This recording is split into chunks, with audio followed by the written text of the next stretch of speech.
there, guys. Welcome back to a brand new video on the Zeke Said So YouTube channel. And today I like to do these every once in a while. I like to do retrospectives on some of my favorite movies, TV shows, all that kind of stuff.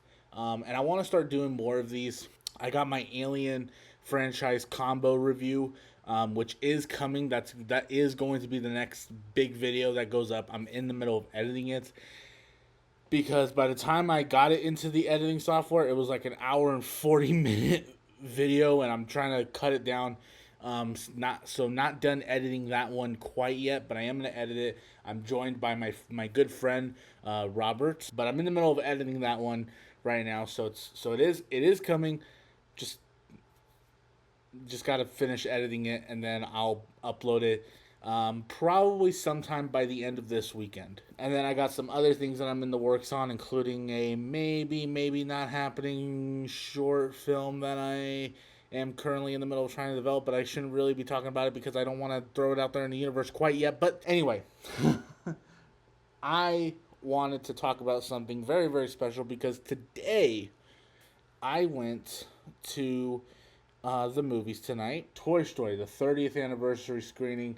I went to go see that. I wanted, and it kind of inspired me to want to do a retrospective on it because I've reviewed Toy Story on my YouTube channel. You can find that review on the Zeke Said So YouTube channel. You can find it under the playlist that's called podcast clips. Right there is where you will find my review for Toy Story. I was joined by my friend Michael, who joined me for that review. So you guys know what my thoughts are on Toy Story. I've delved into my in-depth thoughts before. If you want to know what my detailed thoughts are, go watch that review, because this isn't really going to be a review. This is going to be kind of a look back on what this movie and the rest of this franchise kind of means to me and why I connect with it on a personal level. So let's talk about it. Let's get into this thing. For me, this is a movie that kind of changed. And you know what? First thing, what I'll do is I will talk about what this movie means to like cinema and film in general, because this movie changed the game. Because this movie came out in an era where Disney was just killing it with their hand-drawn animated films like Little Mermaid, Beauty and the Beast, Aladdin, Lion King. They were at the top of their game at the time. Toy Story came out right at the perfect time when audiences started to kind of get a little tired of the formula that Disney was doing. And then this little company, this little animation studio called Pixar, came into the scene with John Lasseter, Ed Catmull, and Steve Jobs, and developed computer animation. And they had started with shorts, which eventually led to them making their first feature animated film, which was Toy Story. And this movie, like I said, was a game changer for film in general. It really changed the way not just animated films are made, but movies are made, period. A lot of people look at it and go, well, that's great that it is this game changer, but there are a lot of movies that change the way movies are made, and they're not that good. Toy Story somehow managed to not just be a great landmark in cinema history, but it also just turned out to be a great movie with an amazing story, amazing characters, and it got great reviews when it came out. It was a huge success at the box office, and it led to multiple sequels after that. We got Toy Story 2 as a result. We got Toy Story 3, which Toy Story 3 is one of the 3 animated films in history that was nominated for Best Picture at the Academy Awards. The fact that this movie is 30 years old, and for 30 years it has really lived with a lot of people. I don't want to just crap all over Pixar because I love Pixar. I'm a huge fan of Pixar. I have this, and you might be asking yourself, Zeke, what is that? What is that you have there? When I want to say I was in the 8th grade when I did this.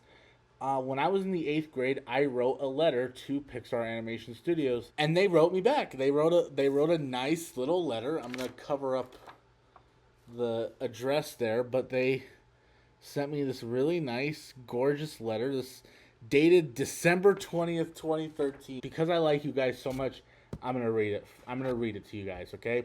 It says, "Dear Zeke, thank you for your letter to Pixar.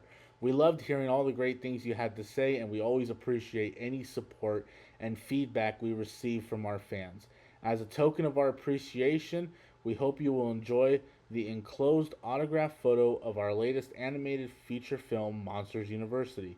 Thank you so much for your continued support, and we wish you luck in your future creative endeavors. All our best, Pixar Animation Studios." And this is the photo. You guys have already seen the photo, but I'll take it out of the frame here. That's the picture from Monsters University. That just goes to show that I am a fan of Pixar. And I will continue to be a fan of Pixar, even if they put out movies that I don't like. There was a stretch for a good 10, 15 years where they were just putting out great film after great film after great film. 95, Toy Story, fantastic. 98, A Bug's Life. 99, Toy Story 2. 2001, Monsters Inc. 2003, Finding Nemo. 2004, The Incredibles. 2006, Cars. Ratatouille. Wall-E, Up, Toy Story 3. They had 11 films that were just great, great, great, great, great, great, great. If Toy Story proves anything, is that Pixar is at their best when they really focus on putting the story comes first. Pixar, for me, was on Studio Ghibli level storytelling at one point. But much like any filmmaker, they have their bad days, you know? Steven Spielberg made a bunch of really classic movies, and then he made the BFG. Depending on how good the filmmaker is, you don't normally talk about their bad films because they have so many great ones, like a Spielberg. Nobody talks about Always or the BFG. Why? Because Jurassic Park, E.T., Saving Private Ryan, Schindler's List. And that's the same thing with Pixar. You know, Pixar, yeah, they put out bad films, but nobody really focuses on the bad movies because they put out films like the first Toy Story. Yeah, do the humans still look terrible? Yeah. like there's one shot in the movie where you see Sid's sister, what was her name? Hannah, I think her name is, where she's like picks up Buzz and she just has this face, and when you look at her, it's just like, oh, that is some 90s CGI animation. Oh gosh, that looks horrifying. What has this movie? There's one other thing that this movie has meant to me personally, and that is the fact that I loved movies. I've loved movies forever. I've loved movies forever. And I will continue to love movies forever. I have a lot of things that I love in this world. A lot of things that I love in this world. I love my relationship with my family. I love my relationship with my friends.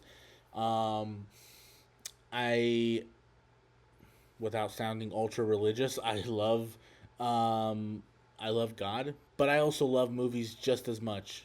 And movies for me have always been a huge part of my life. They've always been there um, through everything in my life. You know, I've had good days, I've had bad days, but even through the bad days, I've always had a movie that I could pop in the Blu-ray player and watch. I didn't really have a full appreciation for animated films.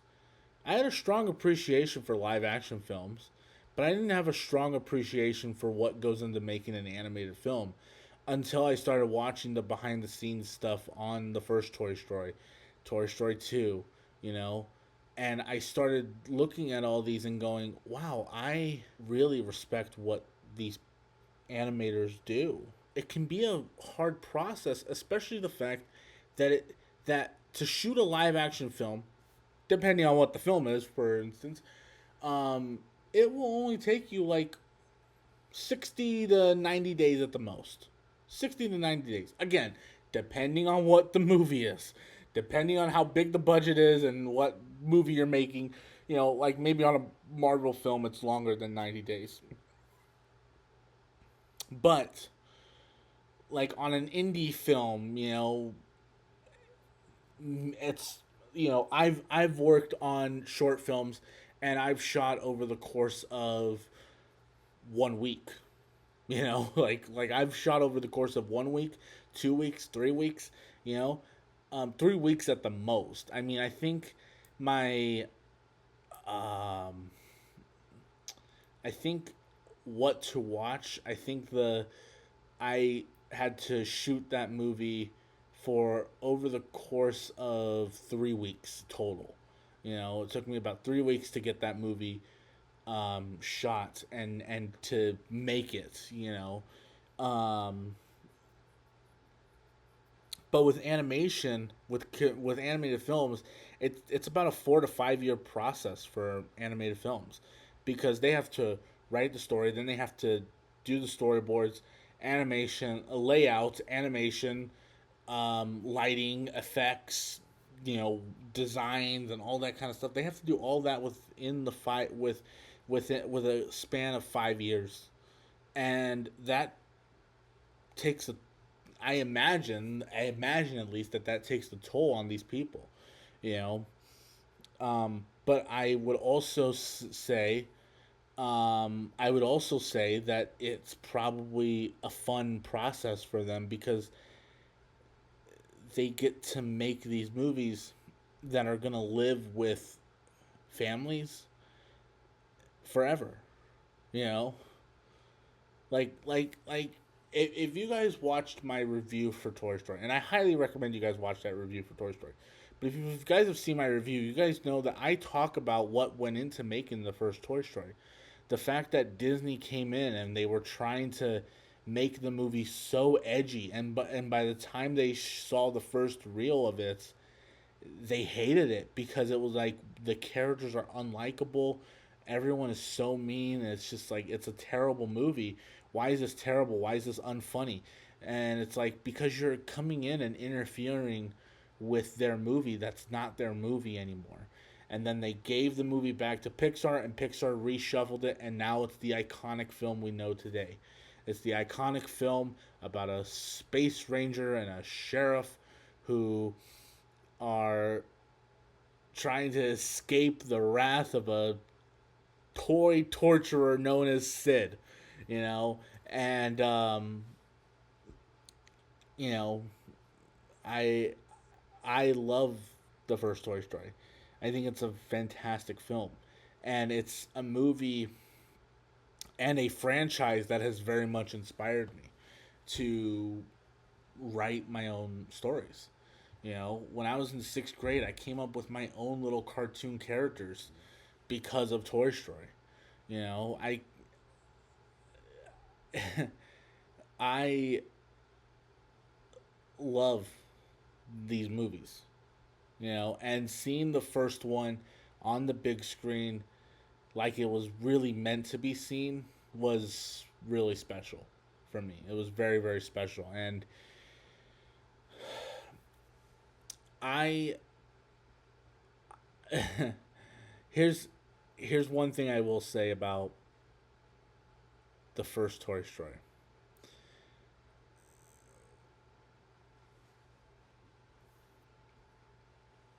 It is a movie that really proves that if you set your mind on something and really work hard,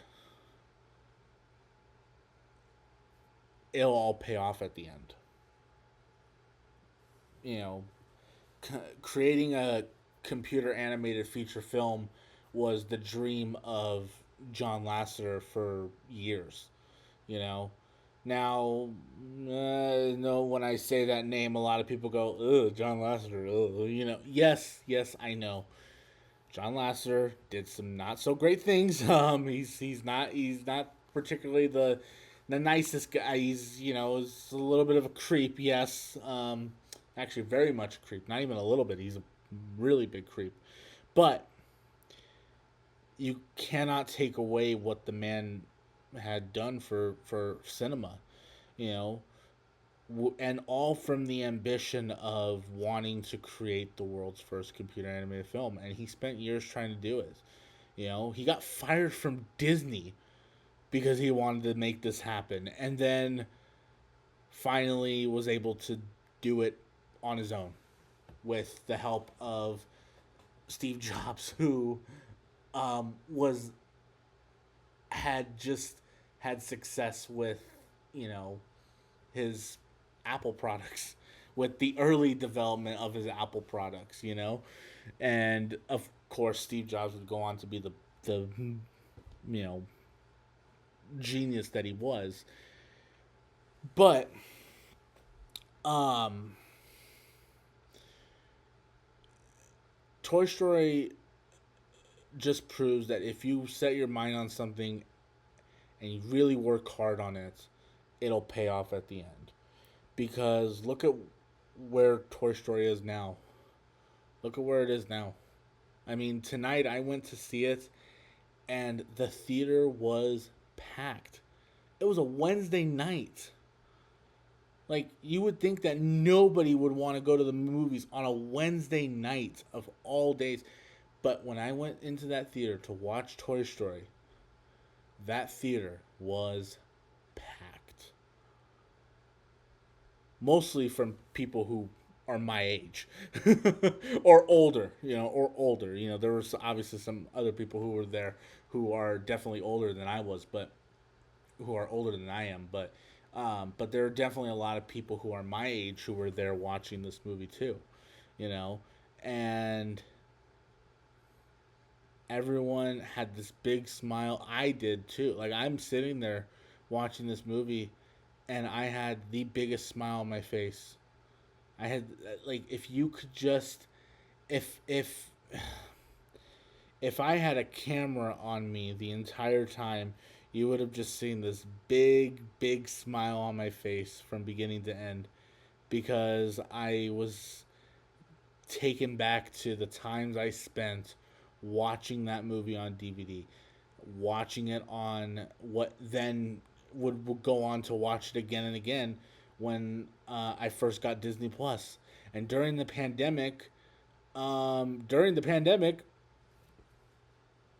I was watching Toy Story and Toy Story 2 all the time because like, it's like, oh, we didn't have anything to do during the pandemic, so just watch movies. And Toy Story was one of those movies that got me through COVID. Toy Story was one of those movies that got me through COVID. So, yeah, this movie obviously means a lot to a lot of people, but it also means a lot to me as well. And I am so happy that I got to experience it on the big screen. I've never had I've never had an opportunity to see it on the big screen. I've seen Toy Story 3 in theaters, and I've seen Toy Story 4 in theaters. But Toy Story 1 and 2, I hadn't seen in the theater. And I hope they re-release Toy Story 2 for its 30th anniversary. That would be an amazing birthday present, because guess what? I'll be 30 in 2029. So if Pixar, Disney, listen to me. If you're watching this video, listen to me. If you want to make me happy on my birthday, you will re-release Toy Story 2 on my birthday. Just throwing that out there. If you want to make me a happy person on my birthday in 2029, please release Toy Story 3. So, Toy Story 2, I should say.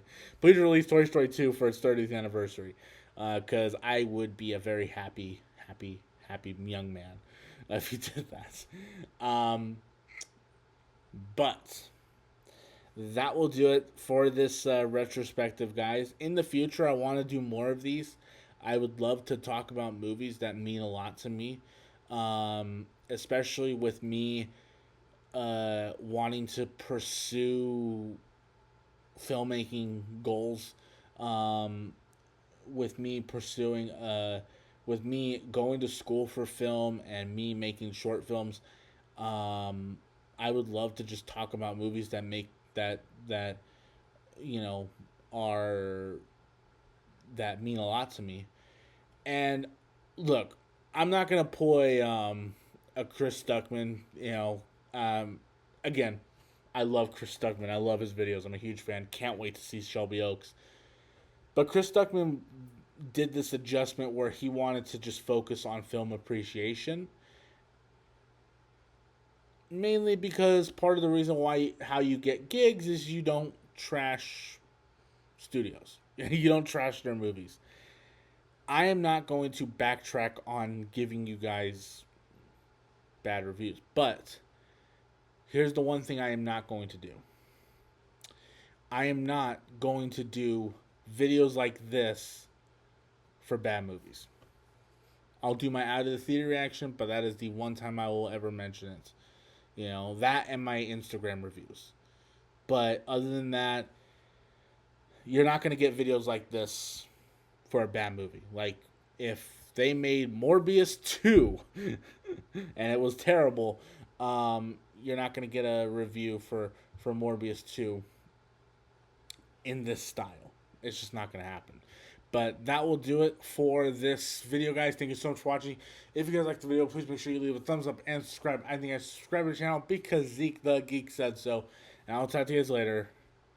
Peace out.